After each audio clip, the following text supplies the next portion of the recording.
Hey everyone, this is Hema. Welcome to B program HDFE channel. आज का topic हमारा women's के लिए बहुत ही इंपॉर्टेंट है और साथ में साथ मेंस के लिए भी इंपॉर्टेंट है। देखा जाए तो उनके सबके फ्यूचर की बात है ये, तो जान लेंगे तो कोई बुरी बात तो है नहीं। तो चलिए इसे बिना देर किए स्टार्ट करते हैं। तो इस एक्ट का नाम है मातृत्व लाभ संशोधन अधिनियम 2017, मैटरनिटी बेनिफिट अमेंडमेंट एक्ट 2017। तो अगर आप मेरे चैनल पर न्यू हैं तो प्लीज़ इसे लाइक करें, शेयर करें और साथ के साथ सब्सक्राइब करें और टिंगी पिंगी बेल दबाना ना भूलें। तो ये जो एक्ट था, सबसे पहले आप सबको पता ही है कि कोई भी बिल जब आता है तो पहले राज्यसभा में, लोकसभा में और फिर प्रेसिडेंट से इसको स्वीकृति मिलती है। ऐसा ही इस एक्ट में हुआ। तो आप इसकी डेट्स देख लीजिएगा। तो जो मातृत्व लाभ अधिनियम है 1961, ठीक है, उसके मातृत्व के समय महिलाओं के रोजगार की रक्षा करता है। तो ये जो एक्ट है जब 1961 में आया, तो इस एक्ट की जो खास बात यही है कि इससे महिलाओं को बहुत ही ज़्यादा कहें तो हेल्प मिली है, या फिर उनके अधिकारों को छीना नहीं जा सका। क्योंकि ऐसा टाइम अगर जब जब एक विमेन कंसीव कर लेती है तो उसके जॉब पर खतरा आ जाता है, ठीक है।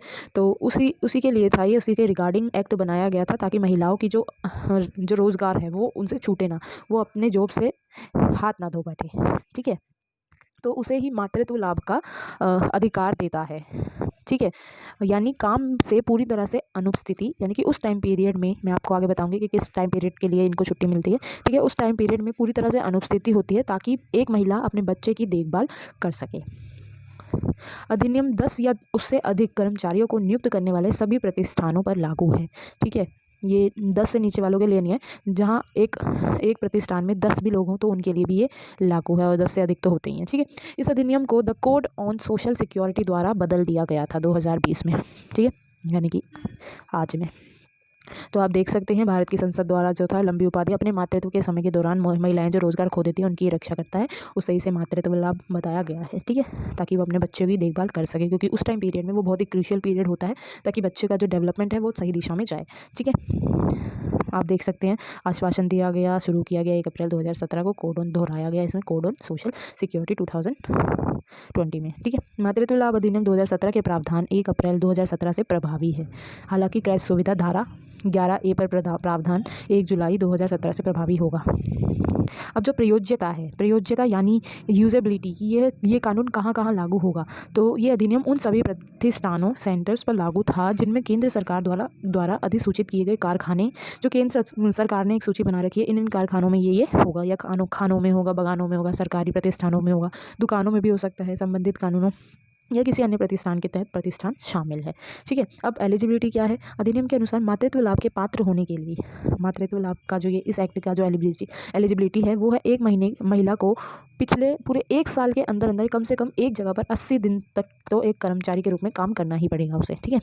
यानी कि 365 डेज में से 80 डेज उसे एक एम्प्लॉय बनकर रहना है वहाँ पर। छुट्टी की अवधि के दौरान भुगतान वास्तविक अनुपस्थिति की अवधि के लिए औसत दैनिक मजदूरी पर आधारित है, ठीक है। यानी कि एवरेज डेली स्केल जो भी है उस पर यह डिपेंडेंट होगा, ठीक है। एक दिन की दिहाड़ी कहते हैं ना, वो। अब इस एक्ट में क्या संशोधन किया गया, हमने नाम पढ़ा है इसका मातृत्व लाभ संशोधन।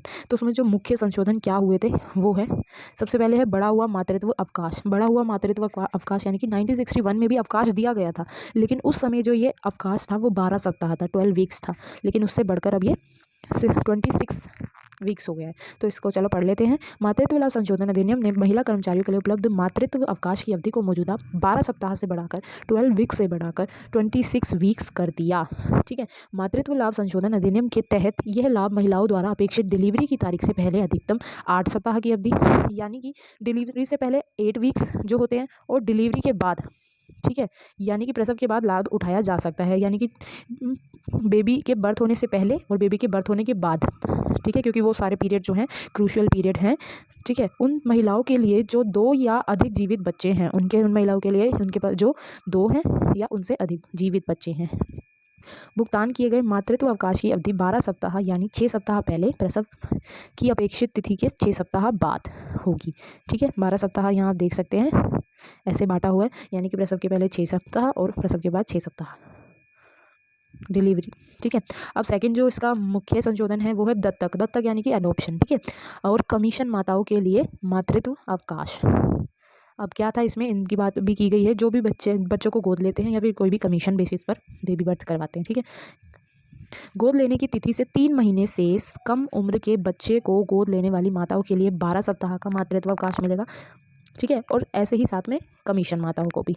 ठीक है, यानी कि गोद लेने की तिथि से 3 महीने के से कम उम्र वाले बच्चे के लिए। ठीक है, आगे बढ़ते हैं। कमीशनिंग माँ को जैविक माँ के रूप में परिभाषित किया गया है। जो सैरोगेसी के थ्रू करवाते हैं ना, वो उनकी बात हुई है।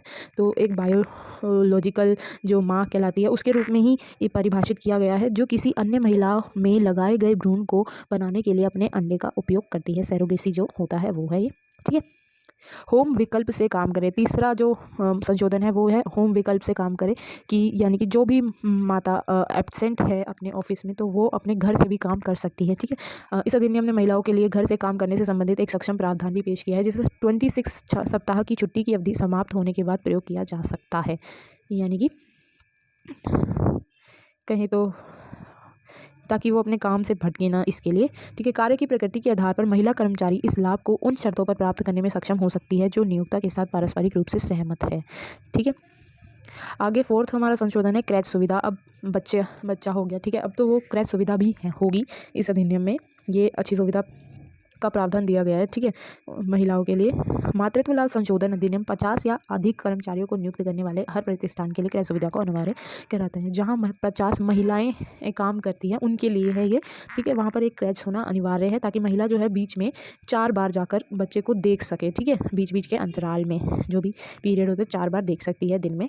मातृत्व लाभ संशोधन अधिनियम नियोक्ता को उनकी नियुक्ति के समय उपलब्ध मातृत्व लाभ के बारे में महिलाओं को शिक्षित करने के लिए अनिवार्य बताता है, कि जो भी महिला अपनी जॉब करती है तो उसको जो भी HR होगा उस वहाँ का, तो उन्हें ये बताना होता है कि ये जो एक्ट है ये लागू है और ये कंपलसरी है बताना उन्हें।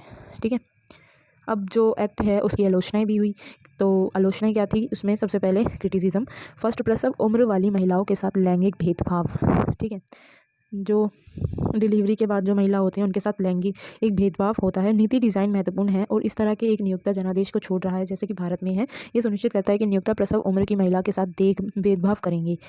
ठीक है, क्रय सुविधा जैसी अतिरिक्त आवश्यकताओं के लिए अधिक पूंजी, ठीक है, या परिचालन व्यय की आवश्यकता होती है, क्योंकि देखा गया है कि जब भी डिलीवरी के बाद अगर जो भी महिला है वो अपने बच्चे को लेके आती है तो क्रय सुविधा नहीं मिलती है। ठीक है, तो उससे हो सकता है कि उसे कम स्केल दे, उसका जो पेमेंट स्केल है वो, और या फिर हो सकता है क्रैच की सुविधा ही ना हो वहाँ पर। ठीक है, और अपने बच्चे से ना मिलने दे, तो उनके साथ जो है भेदभाव हो जाता है। ठीक है, आश्चर्य की बात नहीं होगी कि भारत की कुछ कंपनियां युवा महिलाओं को काम पर रखने से कतराती है। इस एक्ट के आने के बाद कई सारे जो इंस्टीट्यूट्स हैं, या फिर कहें तो कई सारे ऑफिस हैं जहाँ पर महिलाओं को की नौकरियाँ जो है छिन चुकी है या फिर छिनने वाली है।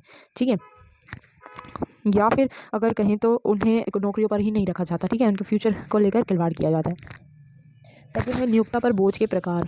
अब नियोक्ताओं को कर्मचारियों को अवकाश प्रदान करने की पूरी लागत वहन करनी पड़ती है। ठीक है, अब जो भी नियोक्ता है वहाँ का मैनेजर है, यह कहे तो जो भी नियुक्त करता है इन एम्प्लॉयज़ को, तो वो जो हैं उनको कर्मचारियों को अवकाश तो देना ही पड़ता है, साथ में साथ उनका जो भी दिहाड़ी बनती है, या कहे तो उनका जो भी पेमेंट बनती है, सैलरी बनती है, उन्हें वो भी देनी पड़ती है। तो इसके कारण जो है वो लोगों को, मतलब महिलाओं को रखते नहीं हैं। ठीक है, नौकरी में अवकाश के दौरान दोनों जारी वेतन के संदर्भ में, साथ ही अनुपस्थित कर्मचारी के काम को समाप्त करने के लिए अन्य श्रमिकों को काम पर रखने के लिए करने की अप्रत्यक्ष लागत। तो उसमें जो नियुक्त करने वाला जो मैनेजर है वो क्या करते हैं कि उनका काम जो है वो दूसरे पर भी डालते हैं, तो उसके तहत जो है एक बोझ बढ़ता जाता है। ठीक है, साथ ही यह उस कर्मचारी को प्रदान किए गए अस्थायी प्रशिक्षण की लागत को बढ़ाता है जो अनुपस्थित कर्मचारी की ओर से नियोजित होता है। आप समझ सकते हैं। ठीक है, थर्ड है हमारा महिलाओं को नौकरी से हाथ धोना पड़ता है। आप समझ चुके हैं जैसे मैंने बताया है। ठीक है, और ये है केवल नियोक्ता पर वित्तीय बोझ, क्यों इस पर केवल नियोक्ता पर ही बोझ बनेगा, उस पर महिला पर नहीं, क्योंकि काम तो उसको भी करना है ना। ठीक है, एक्स्ट्रा सैलरी भी देता है वो।